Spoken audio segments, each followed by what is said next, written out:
বেকারত্ব দূর করার জন্য মাননীয় প্রধানমন্ত্রী আপ্রাণ চেষ্টা করে যাচ্ছেন ধর্মমন্ত্রী। শুনছিলেন মিডিয়া হাউস সংবাদ শিরোনাম। এখন শুনুন বিস্তারিত ডেস্ক রিপোর্টে। ধর্মমন্ত্রী আলহাজ ফরিদুল হক খান দুলাল এমপি বলেছেন, অর্থনীতি মুক্তির জন্য, বেকারত্ব দূর করার জন্য মাননীয় প্রধানমন্ত্রী শেখ হাসিনা আপ্রাণ চেষ্টা করে যাচ্ছেন। স্মার্ট বাংলাদেশ গঠনে সরকার যুবকদের কম্পিউটার প্রশিক্ষণ, বিদ্যালয়গুলোতে শেখ রাসেল ডিজিটাল ল্যাব স্থাপন সহ নানামুখী পদক্ষেপ নিয়েছেন। প্রধানমন্ত্রী মনে করেন, কম্পিউটার প্রশিক্ষণ নিয়ে উদ্যোক্তা হয়ে প্রশিক্ষণার্থীরা নিজেরাই উদ্যোক্তা তৈরিতে এগিয়ে আসুক।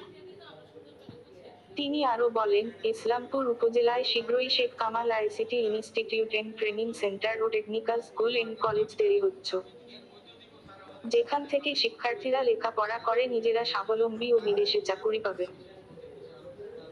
ধর্মমন্ত্রী আলহাজ ফরিদুল হক খান দুলাল এমপি ইসলামপুর উপজেলা প্রশাসন ও যুব উন্নয়ন অধিদপ্তরের আয়োজনে সোমবার সকালে উপজেলা পরিষদ সভাকক্ষে technology empowerment centre on wheels for underprivileged ও ইয়ং পিপল অব বাংলাদেশ টেকার দ্বিতীয় পর্যায় শীর্ষক প্রকল্পের আওতায় আইসিটি ট্রেনিং ভ্যানের মাধ্যমে 2 মাস মেয়াদী কম্পিউটার ও নেটওয়ার্কিং বিষয়ক প্রশিক্ষণের প্রশিক্ষণার্থীদের সাথে মতবিনিয়োগ সভায় প্রধান অতিথির বক্তব্যে এসব কথা বলেন। ইউএনও সিরাজুল ইসলামের সভাপতিত্বে আলোচনা মতবিনিময় সভায় উপজেলা পরিষদ chairman Salam, vice chairman Abdul Khaleque BSc ও আবিদা সুলতানা জুটি ও উপজেলা যুব উন্নয়ন কর্মকর্তা সাইফুল ইসলাম সহ অনেকেই উপস্থিত ছিলেন। প্রধানমন্ত্রী আমাকে এই ইসলামপুরে একটি Sheikh Kamal IT incubation centre এখানে খোলার ব্যবস্থা করে দিয়েছে। এটা একদিকে আছে, একদিকে পাশে দিয়ে আমরা সেই কাজটা শুরু করবো। 2 নম্বর, আমাদের technical school and college already আমাদের টেন্ডার হয়ে গেছে, কাজ শুরু হবে।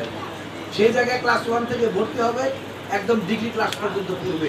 এরা স্কিল হ্যান্ড হবে, লেখাপড়াটাই হবে। কিন্তু এখনকার যে লেখাপড়া যে আমাদের মানে SSC pass, intermediate pass, degree pass, master degree pass, এই লাইনে হবে। এটা হবে ওই টেকনিক্যাল লাইনে এই লেখাপড়া। তারা ডিগ্রিটা পাস করার পরে একটা ছেলে মেয়েও বাংলাদেশে তারা চাকরি করবে না, কারণ তারা যে জায়গায় চাকরি করতে যাবে স্কিল হ্যান্ড হিসেবে তারা 5 লাখ 10 লাখ টাকা তারা মাসে বেতন পাবে। সবাই দেশের বাইরে চলে